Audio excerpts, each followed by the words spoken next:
welcome everyone, and it is Happy Disability Pride Month. I want to welcome you to all the LA 84 Swim Stadium, which was an original venue built for the 1932 games, and it's withstood the test of time with renovations to ensure that all Angelenos have access to the building and enjoy the art of sport. 35 years ago, my former colleague in Congress, who was the Majority Leader Steny Hoyer, sponsored the American with Disabilities Act to ensure that America gives people with disabilities the equal treatment and opportunities that they deserve. Today, we affirm that commitment as we prepare to welcome the world for LA's first ever and largest Paralympic Games in 2028. Yeah. I really think this is something we should be so proud of, is our country's commitment to accessibility and certainly our city's commitment to accessibility. You go many places in the world and that is not the case. So today, just to reaffirm our support on the city, I will be signing an official Games Host Committee accessibility commitment. We want to put our commitment in writing. That commitment follows that we are developing and overseeing in the city the implementation of a Games accessibility plan and a Games-related executive directive to ensure that every city department prepares for the Games in a way that is efficient and accessible to all Angelenos. Yeah. We have also appointed the city's first ever accessibility chief, Natalie Sparrow, within, where's Natalie? There you are. Natalie Sparrow, within the Office of Major Events led by Executive Director Paul Krikorian. Wave your hand over there. Paul and Natalie will oversee the progress of city departments and advocate for people with disabilities. As of this week, there is Braille translation available at the Olympic and Paralympic flag installation at City Hall. There will also be an art exhibit on display in City Hall in October to highlight pieces submitted by artists with disabilities, two of which are on display here today. Right behind me, children with disabilities have access to free and adaptive swimming classes as part of the Play LA program, which recently achieved over 1 million enrollments. That's a real accomplishment.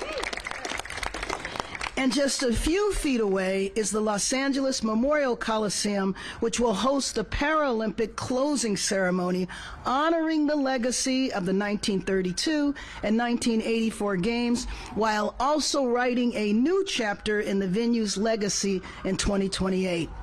I want to acknowledge Council Member Padilla, who has been a consistent advocate for people with disabilities, ensuring that the city prepares ahead of time for the games and that the entire city and all Angelenos benefits from its lasting legacy. I also want to thank the city's Department General Manager on Disabilities, Stephen Simon. He has provided with vital support and specialized services to ensure that the city's programs and facilities are truly accessible. Next, I want to introduce Colleen Wren, Chief Paralympic Games Officer for the International Paralympics Committee, who is working every day so that LA hosts the best Paralympic Games possible. Yeah. Games that are long overdue, but it'll be the largest Paralympic Games that we have seen and the first time that Los Angeles hosts the Paralympic Games. Thank you very much. Colleen. Thank you, Mayor. Thank you. I'm delighted to be here today to commemorate the 35th anniversary of the passage of the American with Disabilities Act. And in 2028, we're going to mark another really major milestone, the 80th anniversary of the Paralympic movement, which began in 1948 with an archery event for 16 British servicemen and women who were injured in World War II. Since then, the Paralympic Games have now grown to the world's third largest sporting event. The commitment of the City of Los Angeles and LA 28 to make an open and accessible Paralympic Games and Olympic Games provides an incredible opportunity to advance the promise of the ADA. At the International Paralympic Committee, we believe that change starts with sport, but it doesn't end there. Through the platform of the Paralympics, the LA 28 Games will drive impact that will extend far beyond the sporting venues. The Paralympic Games shows the world what happens when barriers are removed from the playing field and the pool, and removed from the climbing wall and the track. They inspire us to think what would happen if those barriers were removed everywhere else, removed from the classroom and removed from the boardroom, removed from the concert hall and the public square, removed from every place where people with disabilities live and work and play and contribute to the advancement of the society. And more than just the transformation of physical infrastructure, the Paralympic Games changes the concept of disability. After London 2012, 1 in 3 people in the UK said that the Paralympic Games changed their attitude toward disability. And just 5 years later, 1 million more people with disabilities were employed across the UK. And the UK government directly attributed that to changes in attitudes brought on by the Paralympics. With the worldwide reach of the Paralympic Games, the Paris 2024 Paralympic opening ceremony drew twice as many people worldwide as the NFL Super Bowl this year. And LA's creativity, energy, and passion. The LA 28 Paralympics present a once-in-a-lifetime chance to create transformational impact for Angelenos, but also for people across California, the United States, and around the globe. On behalf of the IPC, I'd like to thank the City of Los Angeles and LA 28 and the whole host of partners that will come together to deliver these transformational games in LA. Your efforts will help ensure the change that starts today continues long after the Paralympic flame is extinguished in 2028. Now I'd like to introduce General Reynold Hoover, CEO of the LA 28 Organizing Committee for the Olympic and Paralympic Games. Thank you.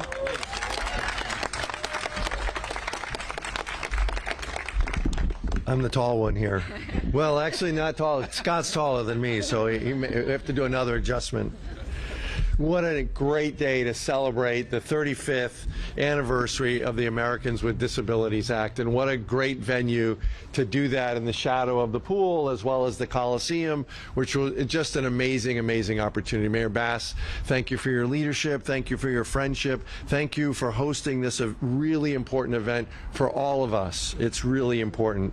Councilmember Padilla, thanks so much. You've been a great champion to all of us. Thank you for being here for this as well. And Scott, it's great to see you again, and thanks for the Braille Institute and what you're doing for all of us to really spread the message as we think about not only people with disability needs, but we think about Paralympics and Paralympic athletes and bringing better accessibility to all. So thanks, Scott. I really appreciate that. Listen, we have an incredible opportunity here to work together as we prepare Los Angeles to host the 2028 Paralympic Games. You know, it's almost 3 years away to opening ceremonies, and you know, the training and the planning and the preparation is ongoing. The partnerships with both the IPC, the International Paralympic Committee, and the city, and all of our stakeholder partners is well underway. We are so excited at LA 28 to be able to be the first organizing committee to introduce a new Paralympic sport to the movement, paraclimbing.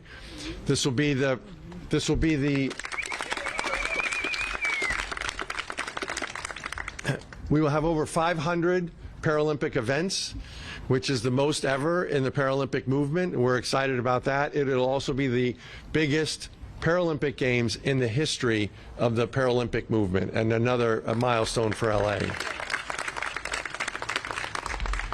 So embedded in all that we do are our athletes.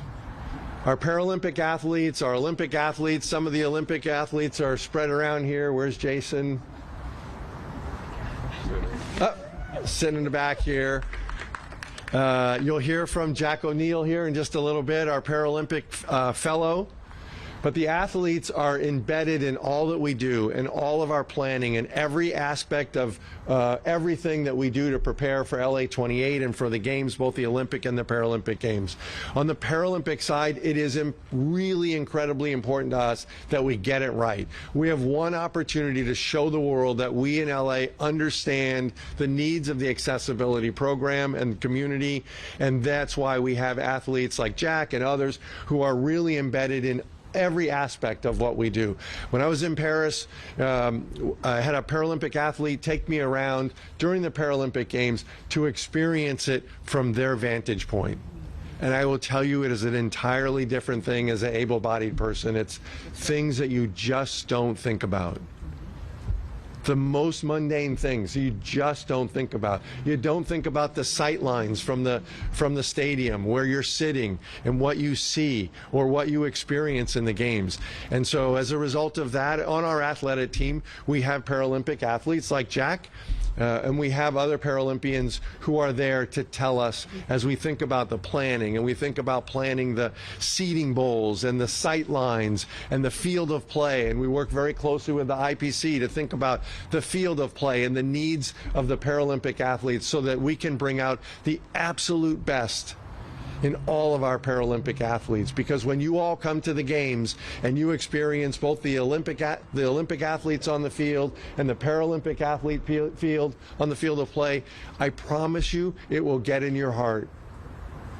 And you will walk away from LA 28 and the Olympics really appreciating what athletes like Jack and others are doing, not only for the movement, but for the world, and uniting us all, and you'll appreciate that.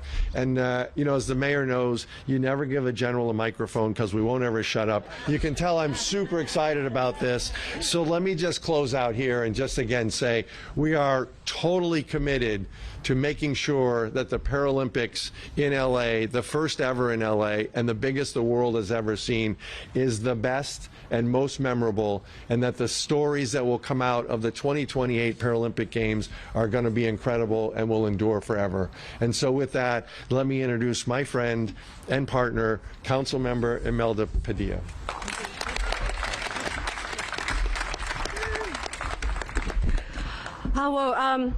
Good morning, everyone.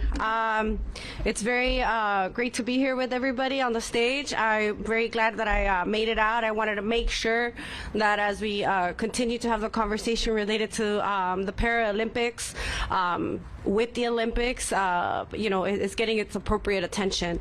So I'm on.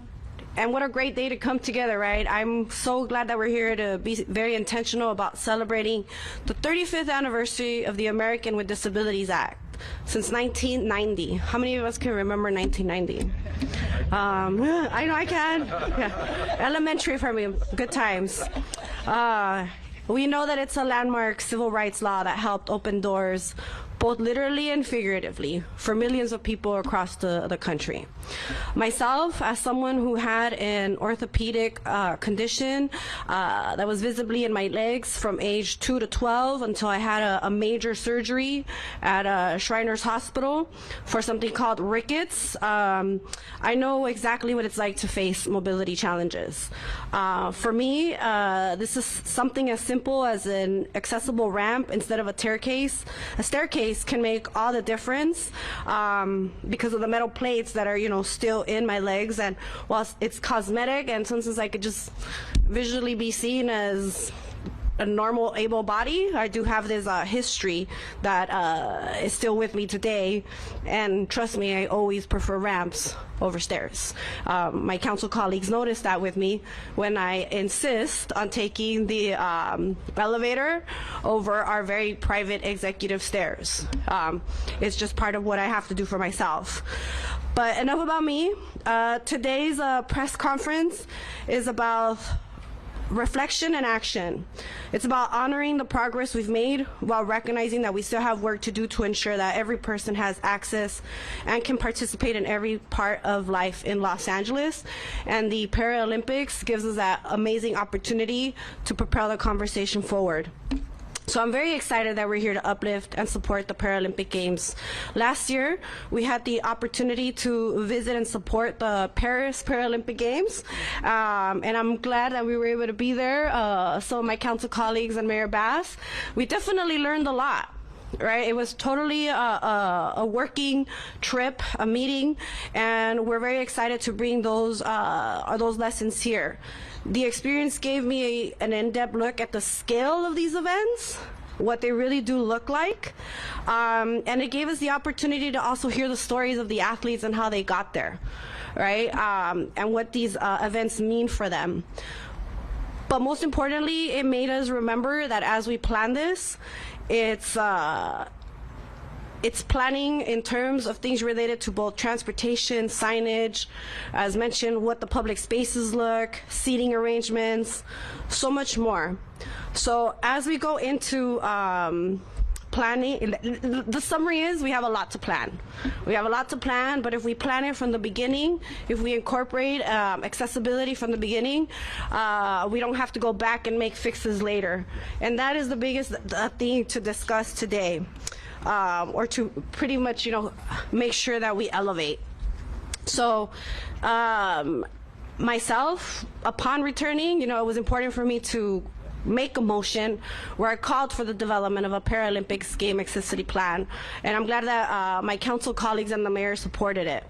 The motion passed, and it directs the city departments from LADOT, Metro to Rec and Parks, and the Bureau of Engineering to work in close collaboration with the Department of Disability and Civil and Human Rights Department, to ensure that accessibility and mobility are at the forefront for everything related to LA 28.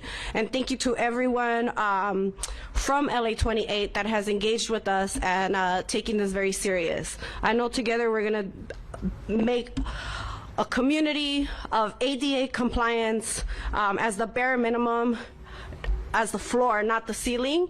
That's something we're going to be very, very proud of. So, and what we also are doing with this opportunity is making sure that we're thinking about the future, right? I've made the connection recently when I used to once upon a time be part of the Women and Girls Initiative at the county, where we would talk about how when you improve things for women, you technically improve things for everyone, right? And it's vice versa. If we can build a community, a city where we think about inclusivity from the very beginning, you never have to even, you could live your day and live your life without ever feeling like there's some obstacle related to what's in front of you. You can just go out, right, and just be. So I'm proud to support the Paralympic Games here in Los Angeles, and I'm proud to uplift the strength, talent, and spirit of the athletes with physical disabilities who represent the very best of what these games stand for. So whether it's someone that it got their condition later in life, or whether they were born with it, regardless, as mentioned earlier, when you watch these games, and we know that the Paralympic Games attract a much more local crowd through having conversations with some of you here today and learning more about the Olympics, what this is going to do for Los Angeles is going to make a population that is just going to be so inspired by the human spirit, because that's what these Olympians embody. That regardless of the obstacles that life might have put in front of you by birth or by some other reason, you don't give up and you continue to live your life at the fullest regardless of obstacles. So I'm excited for everybody to really be exposed to that here in Los Angeles. Thank you. So with that, I will close, but I also want to give a special shout out to the Department of Disability, General Manager Stephen David Simon. There you go. Such an advocate. I was just talking to him about how he was one of my favorite to watch during the budget hearings because he was so like assertive on the importance of this and not letting the deliverables and the philosophies of your work fall through the cracks as we talk about building and what the future of Los Angeles' infrastructure looks like. So thank you for being that fierce advocate. Okay, and thank you again, Mayor Bass, for all your work and for the invitation today. My community is going to be having some Olympics at the Sepulveda Basin. We look forward to staying in contact with you all with what that looks like. And while there's not going to be Paralympics there, I am being very intentional about making sure that what gets built there is accessible for everyone to go enjoy and see. Thank you all so much for having me. And now you've all heard a lot about his great work at City Hall recently. I want to introduce Scott Blanks from the Braille Institute, Vice President of Accessibility and Employment. Welcome.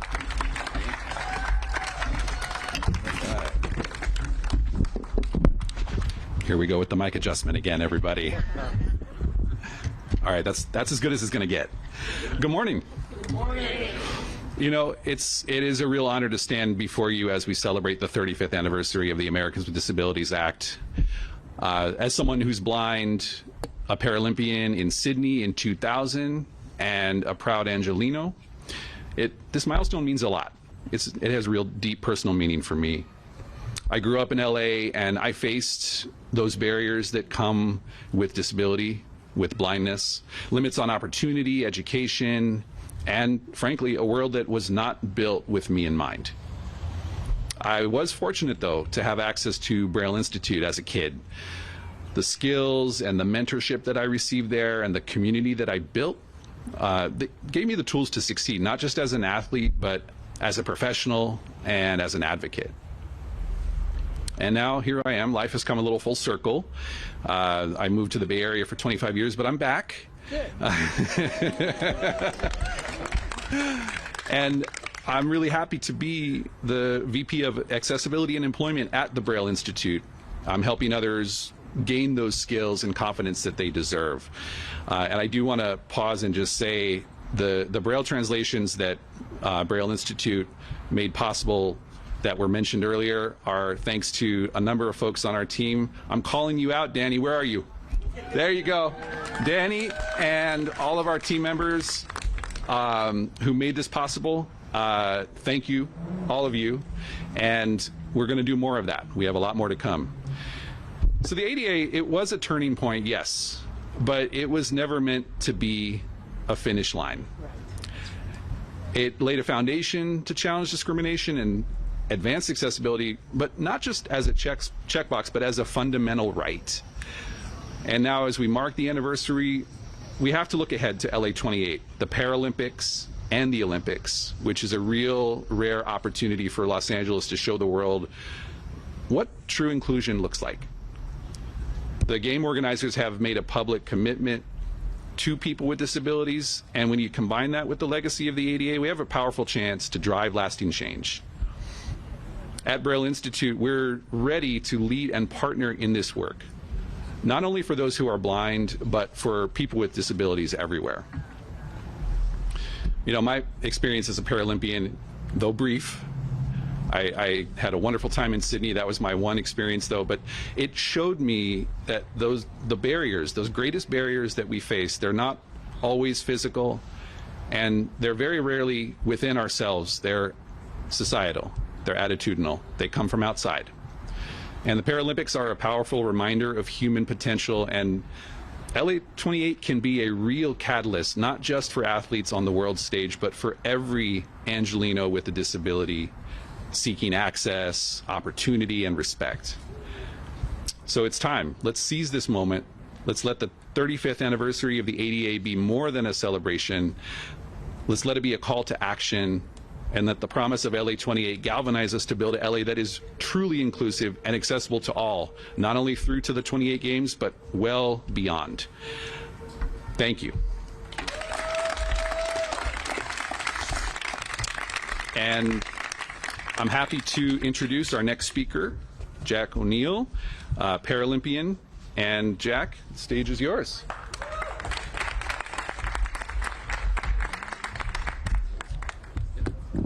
All right. Thank you, Scott, and thank you, Mayor Bass, for bringing us all together today. It's a pleasure to be here this morning and speak to the importance of accessibility and opportunity that the Paralympic Games are bringing to LA as we commemorate the 35th anniversary of the Americans with Disabilities Act. My name is Jack O'Neill, and last summer I represented Team USA at the 2024 Paralympic Games in paraswimming.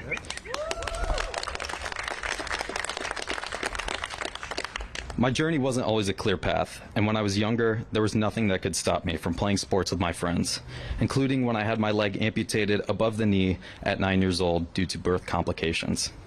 After my amputation, I continued to swim alongside my able-bodied competitors and qualified for the Colorado State Swimming Championships under able-bodied times from age 12 to 18. I was also the first thank you. Thank you. I was also the first triathlete with a disability to compete at all three of youth nationals, high school nationals, and adult nationals. In 2023, I won 3 silver medals at the Pan American Games in Santiago, Chile, and a year later, I achieved my lifelong dream of competing for Team USA at the Paris 2024 Paralympics. Yeah. Achieving your dream is, of course, what you work for. And when I did that in Paris, it was incredible to see the progress that the city had made to such a historic city. But not everyone's goal is the Paralympic Games. Some people's goals are living independently, having a job, or being active in the community. I was fortunate to have the resources to achieve my goal of the Paralympics, and I want all people with disabilities to have access to the resources such as community support, advocacy groups such as Scott had said, and access to equipment that they need to achieve their dreams. With the Games just a few short years away, it's really exciting to see the city of LA rise to the occasion. I'm looking forward to seeing the strides in accessibility made here in LA, not just for a world-class event, but for a city that welcomes and empowers all of us long after the Games are over.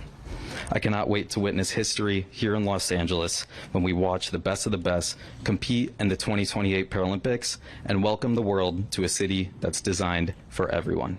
Thank you. Yeah. Thank you very much. Well, we'll now move over so that I can sign the executive directive about accessibility for the Games. Let me mention one thing, too. When I had the honor of being a part of the Paralympics last year in Paris, the best part of it was I actually had the honor of presenting medals. And I presented medals to Paralympians in track. And it was definitely the best part. Olympics, Paralympics, that medal ceremony meant the world to me. As the general said, when you see the Paralympics, it opens up a whole new way of looking at people who have challenges and supersede to excellence. So with that, let's sign it.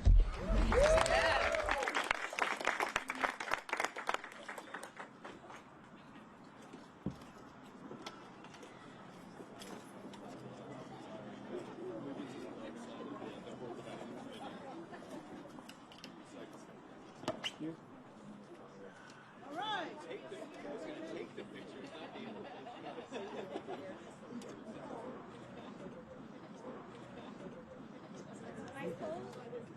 Jimmy, you don't want to come here?